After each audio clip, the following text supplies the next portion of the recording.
to the emergent world of work. And let's stay with the ocean, because I don't want to talk about the swimming pools that you could enter. I want to talk about the ocean, which is more likely what you're going to be in. There are two very significant changes that are going to change the nature of work, and you are already a part of it. One is that the emergence of really usable artificial intelligence means you're going to be working with tools that are going to be on the internet, that are going to enable you to do things with those tools.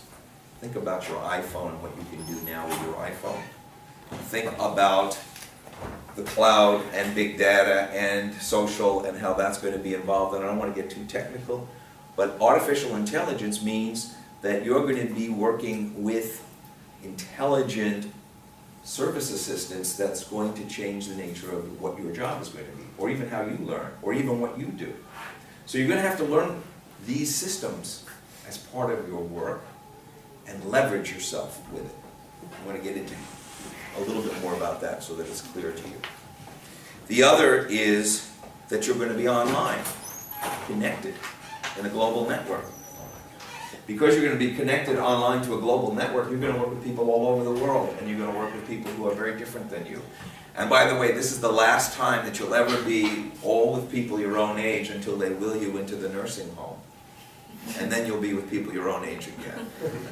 But between now and then, you're going to be working with very different kinds of people than who you are, and your age group, the languages, the cultures that they come from. You're going to work globally, and you're going to work online, and by working online, the nature of your work is going to change.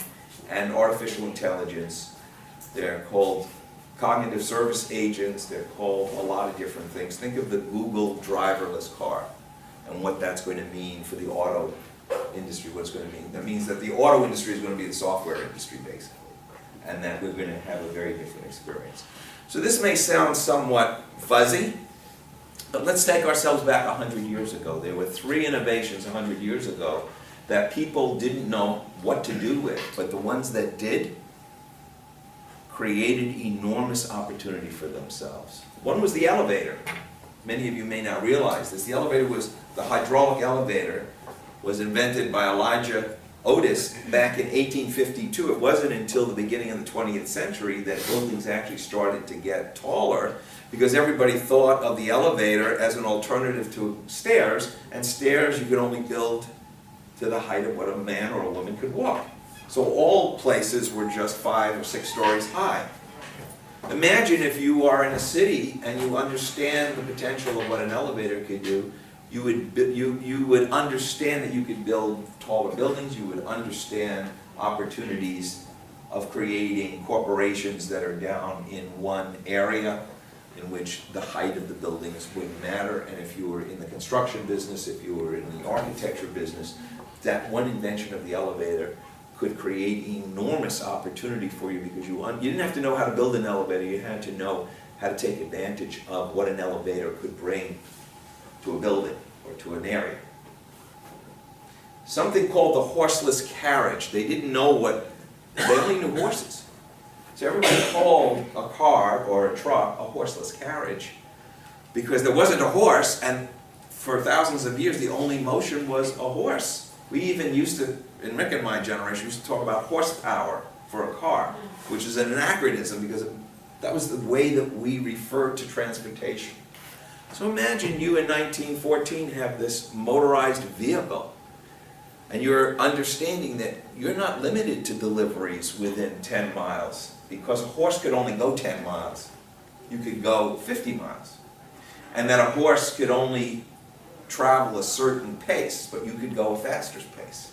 And a horse with a carriage could only carry a certain amount, but with a truck you could carry vast amounts, and you could even carry ice to make things cold so that you could have refrigerated. So look at the potential that thinking about that technology of a horseless carriage can provide to you if you were thinking about the transportation or the delivery career.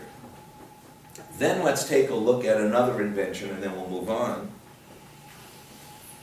which was the telephone, right? Telephone, there was the telegraph, but the telephone enabled you to have communications with people who were not in your vicinity, and you were able to create meetings and you were able to do things differently. So if we could see what the potential is 100 years later from those three, imagine what the internet and things like Twitter and the kinds of technologies and platforms that are enabling you to do things that could never have happened. Now, I know what some of you may be thinking, I'm a communications person, I'm not a tech person.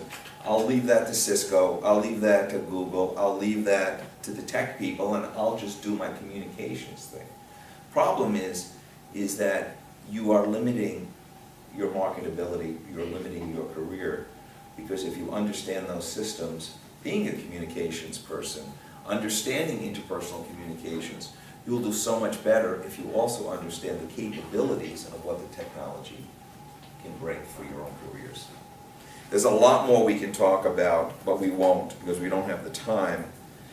But because you're going to work with artificial intelligence and you're going to work online, there are huge changes in healthcare, finance, banking, education, transportation, regulatory procedures. These are opportunities that whole new fields are going to be opening up that are open to you, because it's not like you have to be a PhD in engineering in order to participate, just as you didn't know how to build a car in order to be able to take advantage of what a motorized vehicle could do 100 years ago.